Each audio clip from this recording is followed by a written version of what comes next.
నా సండే అయితే చాలా స్లోగా స్టార్ట్ అయింది. రోజులాగా స్కూల్, బ్రేక్‌ఫాస్ట్, లంచ్ బాక్సెస్ కాకుండా ఎలాంటి తొందర లేకుండా జస్ట్ నేను, నా కాఫీ, సన్‌రైజ్ అండ్ చల్లగాలి.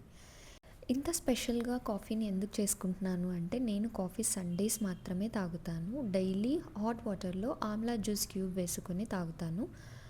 ఇలా మార్నింగ్ నేను, నా కాఫీ, సన్‌రైజ్ అండ్ చల్లగాలితో మా బాల్కనీలో అయితే గడిపేసా. ఇలాంటి కొన్ని చిన్న క్షణాలే మన పెద్ద సంతోషాలు కదా!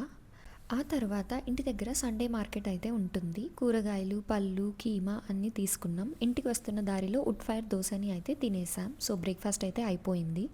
ఇక ఇంటికి వచ్చాక తెచ్చుకున్న కూరగాయలు, పళ్ళు అన్నీ సెగ్రిగేట్ చేసి సర్దుకునేసాను. నేనైతే వీక్‌కి సరిపడా కూరగాయలు, పళ్ళు అయితే తెచ్చుకున్నాను. మా పాపకైతే రోజు ఈవినింగ్ స్కూల్ నుంచి రాగానే ఫ్రూట్ అండ్ దాంతో పాటు ఒక స్నాక్ అయితే ఇస్తాను. ఈ సండే స్పెషల్ కీమానైతే తెచ్చేసుకున్నాం. కీమాని వాష్ చేసి కుకింగ్‌ని అయితే స్టార్ట్ చేశా.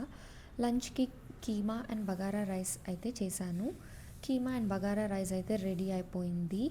మొత్తం కర్టన్స్ వేసేసి మూవీ సెటప్ చేసుకొని లంచ్ చేస్తూ మూవీనైతే ఎంజాయ్ చేశాం. చిన్న పవర్ నాప్ తీసుకొని ఈవినింగ్ మా ఇంటి దగ్గరే వాకింగ్ అండ్ మా పాప సైక్లింగ్‌కి అయితే వచ్చాము. తర్వాత ఇంటికొచ్చేసి డిన్నర్ చేసి బ్యాక్ టు రొటీన్ కదా! మండే మార్నింగ్‌కి అయితే అన్నీ రెడీ చేసేసుకున్నా. సో, నా సండే అయితే ఇలా గడిచిపోయింది. మరి మీ సండే ఎలా గడిచిందో కామెంట్ అయితే చేసేయండి.